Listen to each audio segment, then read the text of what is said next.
আসসালামু আলাইকুম। আমি এখন বানাবো খুবই সহজে দারুণ মজার একটা রান্না। এটাকে বলে চিকেন চুকানি। এটা যেমন রুটি পরোটার সাথে খাইতে পারবেন, তেমনি ভাত কিংবা পোলাওয়ের সাথেও চাইলে এটা স্যান্ডউইচের পুর হিসেবে ব্যবহার করতে পারবেন। কি যে মজা খাইতে, একবার বানালেই বুঝবেন। তো আসেন দেখি শুরু করা যাক। আমি এখানে মুরগির 2 পিস ব্রেস্ট আধা কেজির মতো হবে, এরকম ছোটো ছোটো টুকরা করে কেটে নিয়েছি। এর সাথে আমি একটু লেবুর রস দিব, ধরুন 1 টেবিল চামচের মতো হবে। 1 টেবিল চামচ আদা রসুন বাটা, সামান্য একটু মরিচের গুঁড়া, 1 চা চামচের মতো গোলমরিচের গুঁড়া, স্বাদ মতো লবণ দিয়ে এটাকে একটু মেখে রাখবো মিনিট 10-এর মতো।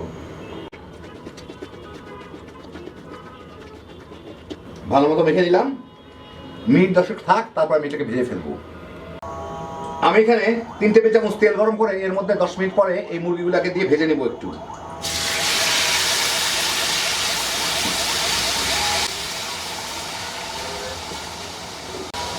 মুরগিগুলো এখন একটু পানি ছাড়বে, পানিটা শুকিয়ে যাবে, মুরগিগুলো সিদ্ধ হয়ে যাবে। আমি মাঝারি আছে ভাজতেছি আর কি। 7-8 মিনিট ভেজে এই মুরগিগুলো পানি টানি শুকিয়ে গেছে, একটু হালকা বাদামিও দাগ লেগে গেছে। এখন মুরগিগুলো আমার ভাজা হয়ে গেল। আমি এখন এটা থেকে তেল থেকে উঠে নিব। দেখেন মুরগি ভাজা কিন্তু তেমন কোনো তেল টানে না, একটু একটু কাজ করে রাখলে সমস্ত তেলগুলা সাইডে চলে আসবে। এই যে সাইডে চলে আসছে। চুলাটা বন্ধ করে আমি এখন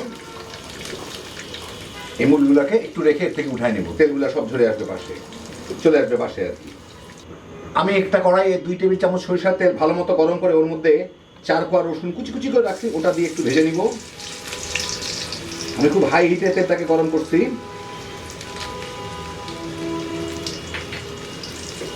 একটু নাড়াচাড়া করেই রসুনটা খুব দ্রুত বাদামি হয়ে আসতেছে। আমি কিন্তু এখন চুলাটাকে বন্ধ করে দিব। দেখেন রসুনটা খুব দ্রুত বাদামি হয়ে গেল। এখন এর মধ্যে আমি দিয়ে দিচ্ছি 1 চা চামচ মরিচের গুঁড়া আর 1 চা চামচ কাসুরি মেথি, মানে মেথি শাক শুকনা। শীতকালে প্রচুর মেথি শাক পাওয়া যায়, কেউ শুকায় রেখে দিতে পারেন, ফ্লেভারটা খুব ভালো হয়।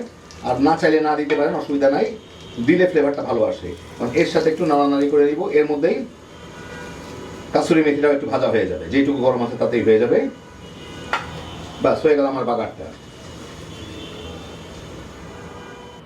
আমি এখানে 1.5 কাপ টক দই নিয়ে নিছি।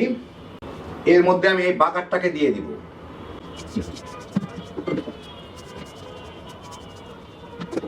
সাথে আমি 1 টেবিল চামচ চিনি দিচ্ছি, স্বাদ মতো একটু লবণ দিচ্ছি প্রায় 1 চা চামচের মতো। স্বাদ মতো লবণ দিচ্ছি প্রায় 1 চা চামচের মতো। এটাকে একটু মেখে নিই ভালো মতো। খেয়ে দেখে নিই টেস্টটা ঠিক হলো কিনা। হ্যাঁ, লবণ চিনি ঠিক আছে। এর মধ্যে আমি এই ভাজা চিকেনগুলোকে দিয়ে দেবো, মুরগির পিসগুলোকে। কতগুলা পেঁয়াজ ফালি করে নিয়েছি সেগুলোকে দিয়ে দিব। একটু ধনিয়া পাতার কুচি, একটু কাঁচামরিচ কুচি দিয়ে এটাকে আমি ভালো মতো মেখে নিলেই হয়ে গেল।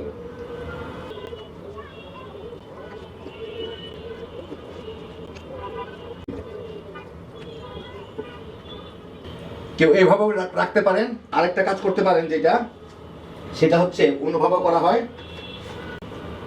এর মধ্যে একটু চিলি ফ্লেক্স দিতে হবে,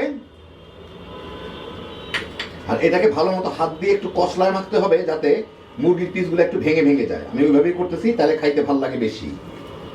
মুরগির পিসগুলোকে একটু ভেঙে ভেঙে দিতে হবে, অনেকটা ভর্তার মতো আর কি, কিন্তু একদম ভর্তা ভর্তা না, জাস্ট একটু ভেঙে দিলেই হয়ে যাবে।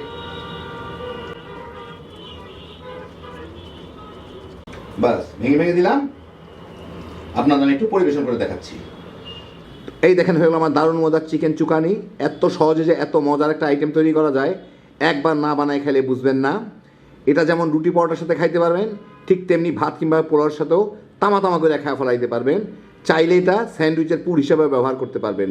বাচ্চারা তো কেড়ে কেড়ে খাবে। খুবই সহজে হ্যাপি জোশের একটা রান্না। একবার বানান, তাইলেই বুঝবেন। আল্লাহ আপনাদের সবাইকে ভালো রাখুন, সুস্থ রাখুন, নিরাপদে রাখুন। ইনশাআল্লাহ বেঁচে থাকলে আবার দেখা হবে। ফি আমানিল্লাহ।